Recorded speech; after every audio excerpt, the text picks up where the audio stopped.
सुने सुने आपका इस वक्त 2 से 2.5 अरब अब मेरा जवाब सुन लेना। 2 से 2.5 अरब जो है इस वक्त आपका बिजली जो है उसकी फंड के अंदर आपका हम बिजली दी जाए, ये आज तक किसी ने नहीं किया। मैं कर रहा हूं आपका, मैं डीजल देख रहा हूं, हर चीज में देख रहा हूं, मॉनिटर कर रहा हूं कहां कहां नुकसान है। जनाब अली कोई चीज आपकी एक यूटिलिटी एक चीज पड़ा हुआ है, ये पानी है, इसका इस्तेमाल नहीं करेंगे, यही खराब हो जाएगा। इसलिए मेरी गुफ्तगू का मतलब यह किसी और तरफ लेकर जाए। जी सवाल मेरा आपसे ये है, आपने अभी जिक्र किया कि 5 महीनों में 17 अरब रुपए का खसारा। आपसे पहले जो वजीर थे वो तो कह रहे थे कि रेलवे जो है वो खसारे से निकल आई है। दूसरा आप सुन लें, मेरा पूरा सवाल तो होने दें। दूसरा ये है कि आप जब आए कराची, आपने रात की तारीकी में भी कहीं छापे मारे हैं, अपने राष्ट्रपति आपने कुछ लोगों को सस्पेंड भी किया, तो थोड़ा सा ये वाज़ेह कर दें कि उन लोगों को सस्पेंड क्यों किया गया और फिर उसको किसके कहने पर या किसके दबाव पर आपने उनको बहाल भी कर दिया, ऐसी क्या मजबूरी थी? पहली बात तो ये है कि मैंने मेरा ख्याल एक को सस्पेंड किया, एक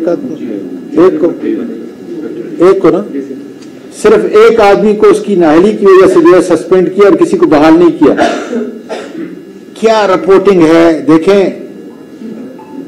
वला तलबिसुल हक़्क़ बिल बातिल व तक्तुमुल हक़्क़ व अंतुम तालमून, ये है हमारे ईमान की पहचान और हमारी बुनियाद। आप आज़म स्वाति को जानते नहीं है, इसलिए मीडिया जो बातें कर रहा है ना, ये बड़े बड़े पंडित जो वहां पे बैठे हैं सब नहीं, कुछ पता नहीं क्या कर।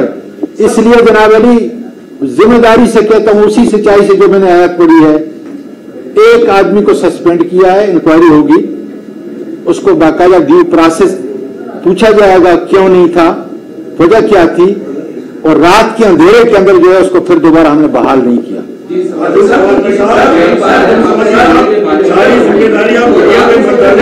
मीडिया ने 120 दिन आपके धरने की कवरेज करी थी, उसी कवरेज की वजह से आप इक़्तिदार में आए और उसी की सब कीमत अदा कर रहे। तो मीडिया पे इतनी ज्यादा फोकस मत करें, मीडिया ने तो अपना किरदार हर दौर में अच्छा अदा किया। पूरा सवाल ही नहीं सुनते। पूरा मैंने पहले कह दिया कि मीडिया हमारी इमारत का 5वां सतून है। मैंने चंद पंडित की बात की है, इसलिए जो है इसको हमेशा जब भी कोई यहां पर वजीर आए, मशीर आए, कोई सियासी लीडर हो, तो खुदारा उसकी बात का गलत जो है या मनफी उसकी बजाय उसको मुस्बत तरफ जो है वो लेके जाए।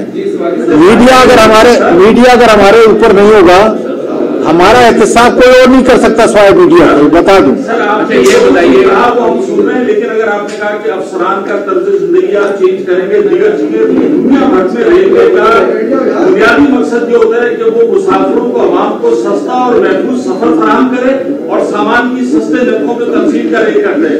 अगर ट्रेन टाइम पे ना पहुंचे और मुसाफिर, अफसर तो पहले भी बड़े लग्जरी थे, मिनिस्टर भी स्वीट में रहते थे, बाइयर आते जाते थे, वो तो अपनी कभी उन्होंने सलून भी इस्तेमाल की होगी मेरा ख्याल। जबकि अगर माजी में चले जाए तो वफाकी रेलवे मोहम्मद खान जुनेजो भी वज़ीर आज़म भी रहे और वो रेलवे के मिनिस्टर भी रहे हैं, तो वो हमेशा जो है ट्रैवल जो है वो रेलवे की सलून में करते थे और जाते हुए रुकते हुए जाते थे। अब वफाकी वजीर तो पीसी होटल के स्वीट में रहता है और जहाज में आता जाता है तो उसे रेलवे पता ही नहीं। तो बुनियादी नुकता ये आज भी कराची और लाहौर से सुना है कैंसिल कर दी गई है, तो इस पे आप क्या कहेंगे? मुसाफिरों को सहूलत नहीं मिलेगी तो रेलवे का क्या करना? हमारा इंटरफेस जो है, हमारी इज्जत जो है, हमारा मुसाफिर और हमारा फ्रेट है, जिसको हमने तबाह करके रख दिया। इसलिए कि आप इधर से शुरू करते हैं, मैं उधर ऊपर से शुरू करता हूं कि जिस मुल्क के अंदर आपका रेलवे पिछले 40-50 ये है वो बुनियाद जिसकी वजह से नहीं कर सकते, 40-50 साल से जो रेलवे जो ग्रेज बना के इतना बड़ा इंफ्रास्ट्रक्चर आपको पूरे पाकिस्तान के अंदर बना के दे गया, अगर वो 40 अरब एवरेज लॉस करता है तो आप क्या अपनी क्लाइंटेज जो है वो डेवलप कर सकते हैं, वो पैसेंजर हो या फ्रेट हो। इसलिए मैं ये कह रहा हूं कि ये सारी सहूलतें आवाम के लिए हैं और इंशाअल्लाह ताला जो है मैं आपको गारंटी से कहता हूं कि जिस वजारत में मैंने काम किया, अगर आप पूछ लें वहां मेरी पहचान वो वजारत है, वो सेक्रेटरी है, वो ऑफिसर है जो मैं छोड़ के आया हूं। साइंस टेक्नोलॉजी में चले जाएं, क्या किया है, क्या खर्चा था, मैं भी बाकायदा जहाज के जरिए आया हूं, लेकिन अपना किराया दे के आया हूं। और मैं रेस्ट हाउस में रेलवे के रह रहा हूं, अपना किराया दे रहा हूं उसमें। इसलिए सबसे बड़ा मनसूबा रेलवे का, वो दूसरे पहले जो वफाकी वजीर थे वो 14 दिसंबर को उसको चला रहे थे। वो 14 दिसंबर भी गई, नवंबर भी गई, उसके बाद जो है सुप्रीम कोर्ट का हुक्म भी गया। जो डिगरोड से लेके नाजमाबाद तक है, जहां पर इंक्रोचमेंट भी है, बल्कि सीवरेज की बड़ी बड़ी लाइनें डली हुई हैं, जो रेलवे के नाहल अफसरान ने कब्जे करवाए हैं, उनके खिलाफ आप कार्रवाई कर रहे हैं कि ये ऐसे थोड़ी इतनी आबादियां बन गई। किसी को लटकाने वाली बात वजीर आजम, आपके वजीर आजम कहते थे मैं लटका दूंगा, वो तो हमें आवाम को लटका रहे हैं और किसी को नहीं लटका रहे, और गालियां देने के अलावा कोई काम नहीं हो रहा। ये यहाँ रेलवे जो है इस वक्त भी यही सूरत है, जैसे उन्होंने कहा कि ट्रेनें 6-6 घंटे 8-8 घंटे लेट है, और फिर उसके बाद कंप्यूटर आने के बावजूद किसी स्टेशन पे जो है ई टिकटिंग नहीं है। ये सारे निजाम जो है, आप कह रहे हैं मैं उससे जहाज से आया हूँ, ये जहाज से जैसे आए ऐसा जहाज वाला कोई काम रेलवे में भी कर दे कि ये भी अपने ट्रैक पे चढ़ जाए। बहुत अच्छी बात है। देखिए, ये सारी मुस्बत बातें जो मुझे इंशाल्लाह ताला जो है ठीक करनी है, इसलिए मैं कहता हूँ कि मेरा सबसे पहले एहतसाब किया जाए, देखा जाए क्या कर रहा हूँ। मुझे दूसरों के गुनाहों के अंदर जो है मेहरबानी करके नहीं पकड़ेंगे। आप ये देख लें कि कितना बड़ा माफिया जो है, किस किस ने इन जमीनों को और इसके वसाइल को जो है खत्म किया। यही मेरी ऑफिसर मेरे दाएं बाएं बैठे हुए हैं कि खुदा का वास्ता है, इस मुल्क की जायदाद को इस मुल्क के लिए आप इस्तेमाल करो, अपने वेलफेयर के लिए और आवाम के वेलफेयर के लिए इस्तेमाल करो।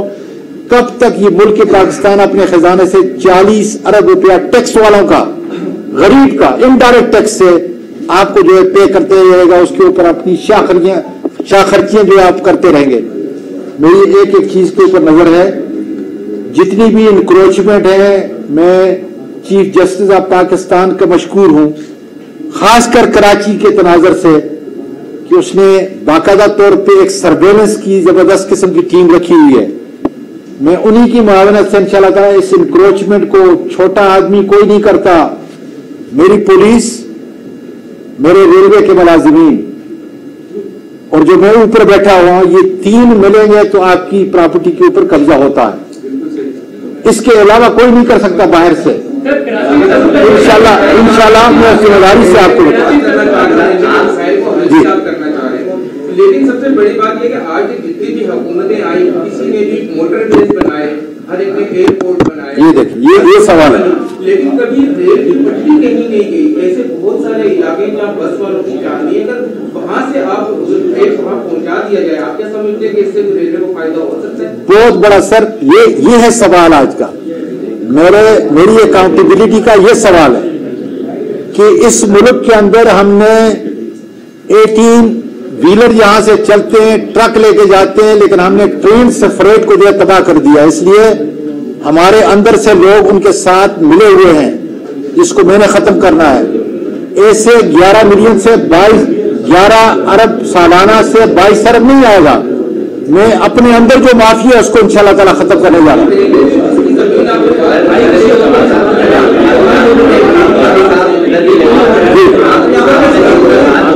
आप जो रेलवे के स्कूल हैं, हॉस्पिटल को आउटसोर्स करने की बात करें, आपसे पहले मादी में यही दोनों चीजें बहुत अच्छी चल रही है, स्कूल भी चलते रहे और हॉस्पिटल भी अच्छे चलते रहे। एक ही इस तरह तो सारी चीजें आप आउटसोर्स करते चले हैं तो कोई फर्क नहीं पड़ेगा। दूसरा, इमरान खान साहब मादी में सारी चीज की मुखालफत कर रहे हैं, पीटीआई के निजकारी की मुखालिफ रही है, अब क्या हुआ? सर, ये निजकारी नहीं है। आप जो है कोई चाय पीते हैं तो मुझे ये बताएं कि आप दूध जो है अपने घर के अंदर क्या बकरी, गाय या भैंस जो है रखते हैं, या दूध जो है अवेलेबल है? सुन लो मेरी बात, आपकी जवाब। इसलिए मुझे बेहतर काम करने दें। मेरे दिमाग जो है एंटरप्रेन्योरशिप पे है।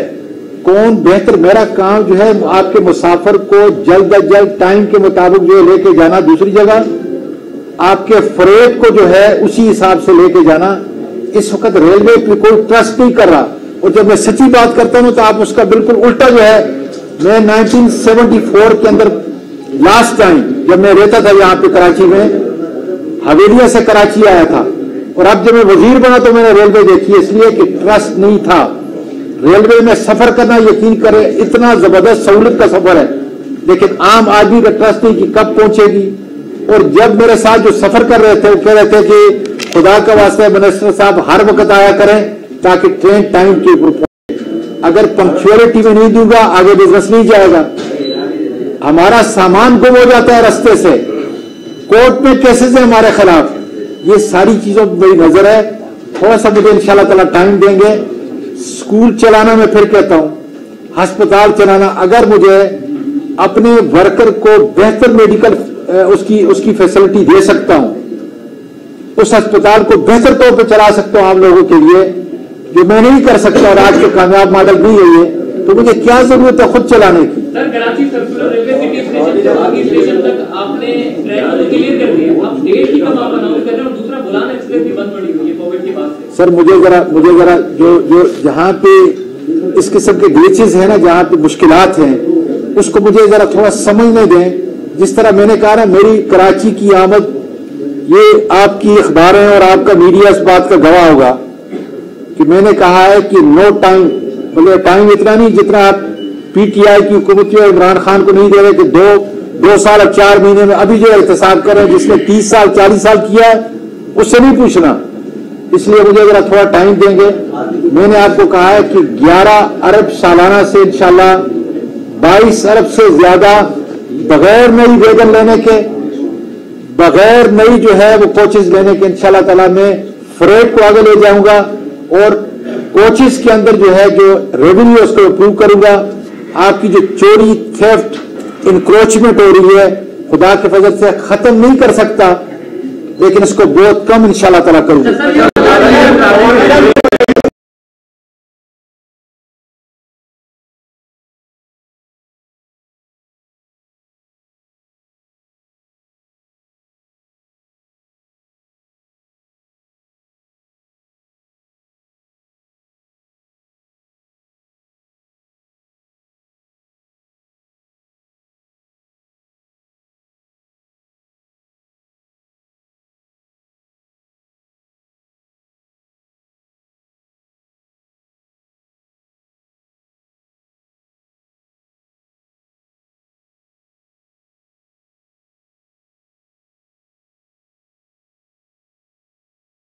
इसमें चूंकि 3 ममालिक शामिल है, 3 ममालिक नहीं बल्कि आपके पूरे सेंट्रल और सदर्न स्टेट जो है, रशियन स्टेट जो शामिल है, बहुत बड़ा ट्रेड रूट है। इसकी वजह से आपका गवादर जो है, जो भी प्रॉस्पेक्ट थे, ये इंशाल्लाह ताला डबल हो जाएंगे।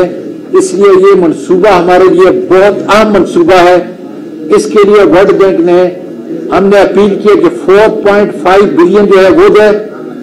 आरडी उज्बेकिस्तान ने मजार शरीफ तक अपनी लाइन ले आए हैं, ये भी मैं आपको खुशखबरी दूं। उज्बेकिस्तान ने अपना बुनियादी काम कर दिया है। अब मजार शरीफ से काबुल और काबुल से पेशावर में हमने जो है इंशाल्लाह ताला इसको कनेक्ट करना है। सर, ये बताइएगा के हवाले से आप बताइए क्या हुआ, कब्जा क्या हुआ था, और दूसरा ये बताइएगा कि पुलिस, रेलवे पुलिस जो है वो उसकी तादाद जो है बहुत कम है। जब भी इंक्रोचमेंट के लिए या दीगर जगहों पे रेलवे अफसरान जाते हैं तो पुलिस की नफरी बहुत कम होती है, जिसकी वजह से मदामत का सामना करना पड़ता है। तो रेलवे पुलिस के हवाले से बताइएगा कि नफरी जहाँ पे खुला है उसको आप पूर्ण कर रहे हैं नफरी। सर, इसके साथ एक सवाल और जोड़ लीजिए कि अरबों रुपए की जमीनों पर कब्जा होता रहा है। अभी जो तिजोरी टावर पे जो कब्जा हुआ, इसका फैसला आ गया, उसकी जो रिहाइश की जिन्होंने बुकिंग कराई थी लाखों करोड़ों रुपए की, उनका क्या बनेगा?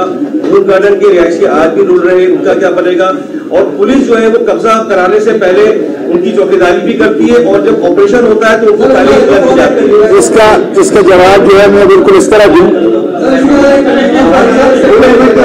ये दोनों का सारों का एक ही जवाब है। इसका जवाब ये है, खासकर इस किस्म के जो नाजायज कब्जे जो है हमारे, मैं पहले कहता ना कि सरकारी अफसर, मिनिस्टर, जो पॉलिटिकल हायरार्की है, मिनिस्टर से मुराद पॉलिटिकल हायरार्की है, और रेलवे पुलिस मिलने के बगैर, इन तीनों के मिलने के बगैर कब्जा नहीं हो सकता। ये बिल्कुल इस तरह है कि जिस तरह चोरी की गाड़ी किसी ने खरीदी है, चोरी की गाड़ी जब पकड़ी जाएगी, असली मालिक जो है वो अपनी गाड़ी ले जाएगा, और जिसने भी पैसे खर्च किए हैं वो सारे जो है इंशाल्लाह ताला हाथ बढ़ते रहेंगे। पाकिस्तान की रेलवे की जमीन का एक इंच मैं उसका इमानतदार हूं। ये जिम्मेदारी मुझे मेरे प्राइम मिनिस्टर इमरान खान ने दी है इंशाल्लाह ताला आप देखेंगे कब्जा माफिया का नाका बंद करूंगा। पुलिस का जहां तक ताल्लुक है, इसी पुलिस से मैं काम लूंगा, नया आदमी नहीं लेके आने वाला, न मैं रेलवे में भर्ती करने वाला हूं, न मैं पुलिस में भर्ती करने वाला हूं।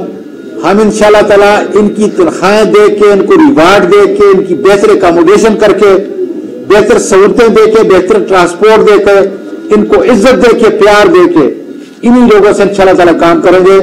कल मैं शाबाश देता हूं अपनी रेलवे की पुलिस को। मुझे सियासी बात नहीं करनी चाहिए, लेकिन सिंध पुलिस बाकायदा तौर पे कहता हूं कि नाजायज कब्जा कराने में रेलवे की पुलिस से ज्यादा सिंध की पुलिस जो इसके अंदर शामिल थी, और खुदा ताला का शुक्र है। फिर मैं कहता हूं कि अगर ऊपर डंडा चीफ जस्टिस ऑफ पाकिस्तान उसका अगर न हो, तो इन जमीनों को इस माफिया से, जो बड़े बड़े माफिया है, छुड़ाना ये कोई आसान नहीं है। इसलिए रेलवे का मिनिस्टर, आपका मिनिस्टर ये कह रहा है कि मैं सलाम पेश करता हूं रेलवे की पुलिस को, मैं सलाम पेश करता हूं अपने रेलवे के अफसरान को जिन्होंने अपनी जान की परवाह नहीं की, जिनके ऊपर पथराव हो रहा था, और मैं सलाम पेश करता हूं अपनी एस्टेब्लिशमेंट को कि जिन्होंने पीछे से जो ये डोर हलाई और जिसकी वजह से मुल्क की प्रॉपर्टी किसी आम आदमी की प्रॉपर्टी नहीं बनी, और इंशाल्लाह ताला इसको वागुजार कराएंगे।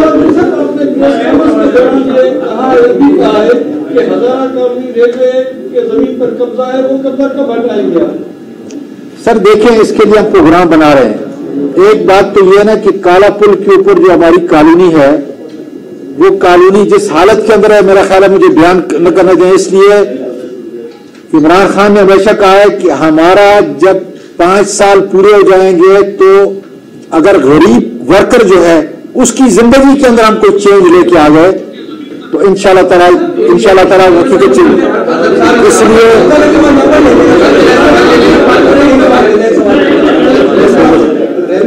आखिरी सवाल जी रेलवे हाउसिंग कोऑपरेटिव सोसाइटी जो कब सिंध गवर्नमेंट को दे दी गई है सर, उसके डायरेक्टर जो अब्दुल खालिक फारूकी था, उन्होंने एक प्लाटों की फाइल ना जाने कितने लोगों को फ्रॉड कर दी, उसको रेलवे मुलाजिमों को पैसा लगा हुआ है ना सर, तो उनकी तरफ भी अगर एक नजर देख ली जाए तो कहीं अच्छे से मामला को चलाते। देखें जो बुनियादी बात है कि जिस तरीके से ये हाउसिंग सोसाइटी का एक पूरा ग्रोह माफिया जो है जो डेवलप हुआ है, उसके अंदर हमारा इतना रोल है नहीं। मैं इसको देख रहा हूं, अभी जो है मेमन साहब से गाड़ी में मैंने बात की है कि उसको किस तरीके से उनके ऊपर कंट्रोल किया जाए, लेकिन बात यह है कि अब वो सूबाई हुकूमत के, और सूबाई हुकूमत आपको पता है कि मतलब मुझे ये नहीं कहना चाहिए, तो अगर अपने लोगों की बात इंशाल्लाह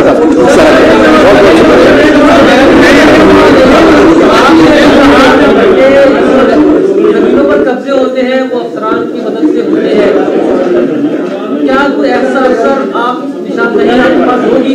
बात है किसी अफसर को सजा देंगे ताकि आइंदा इससे पहले कभी बहुत सारे ऐसी सजा देंगे, ऐसी सजा देंगे इंशाल्लाह ताला कि कभी कभी याद करेंगे। इसलिए मेहरबानी करके मुझे बताएं कौन से अफसर उसके अंदर शामिल है, मैं खुद भी कर रहा हूँ, मुझे बताएं पंडित है वो निशानदेही करते हैं, तो हमने निशानदेही हमारी निशानदेही को करें इंशाल्लाह।